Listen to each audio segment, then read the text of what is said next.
महर्षि भृगु ब्रह्मा जी के मानस पुत्र थे। उनकी पत्नी का नाम ख्याति था, जो दक्ष की पुत्री थी। महर्षि भृगु सप्तऋषि मंडल के एक ऋषि हैं। सावन और भाद्रपद में वे भगवान सूर्य के रथ पर सवार रहते हैं। एक बार की बात है, शश्वी नदी के तट पर ऋषि मुनि एकत्रित होकर इस विषय पर चर्चा कर रहे थे कि ब्रह्मा जी, शिव जी और श्री विष्णु में सबसे बड़े और श्रेष्ठ कौन हैं। इसका कोई निष्कर्ष न निकलता देख उन्होंने त्रिदेव की परीक्षा लेने का निश्चय किया और ब्रह्मा जी के मानस पुत्र महर्षि भृगु को इस कार्य के लिए नियुक्त किया। महर्षि भृगु सर्वप्रथम ब्रह्मा जी के पास गए। उन्होंने ना तो प्रणाम किया और ना ही उनकी स्तुति की। यह देख ब्रह्मा जी क्रोधित हो गए और क्रोध के कारण उनकी मुख लाल हो गया, आंखों में अंगारे दहकने लगे। लेकिन फिर यह सोचकर कि उनके पुत्र हैं, उन्होंने हृदय में उठे क्रोध के आवेग को विवेक बुद्धि में दबा लिया। इसके बाद महर्षि भृगु वहाँ से कैलाश गए।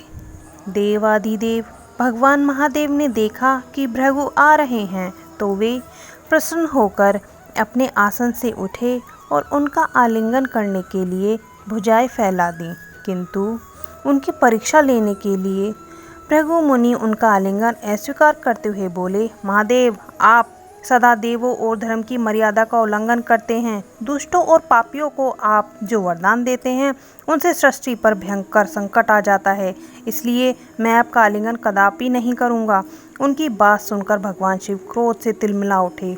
उन्होंने जैसे ही त्रिशूल उठाकर उन्हें मारना चाहा, वैसे ही भगवती सती ने बहुत अनुविनय कर किसी प्रकार से उनका क्रोध शांत किया। इसके बाद भृगु मुनि वैकुंठ लोक गए। उस समय भगवान श्री विष्णु देवी लक्ष्मी की गोद में सिर रखकर लेटे थे।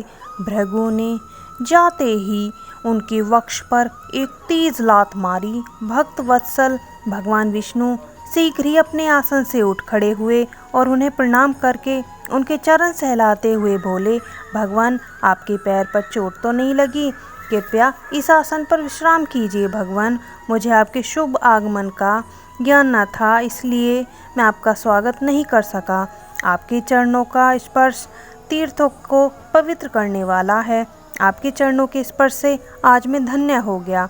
भगवान विष्णु का यह प्रेम व्यवहार देखकर महर्षि भृगु की आंखों से आंसू बहने लगे। इसके बाद वे ऋषि मुनियों के पास लौट आए और ब्रह्मा जी, शिव जी और श्री विष्णु के यहाँ के सभी अनुभव विस्तार से कह बताए। उनके अनुभव सुनकर सभी ऋषि मुनि बड़े हैरान हुए और उनके सभी संदेह दूर हो गए। तभी से वे भगवान विष्णु को सर्वश्रेष्ठ मानकर उनकी पूजा अर्चना करने लगे।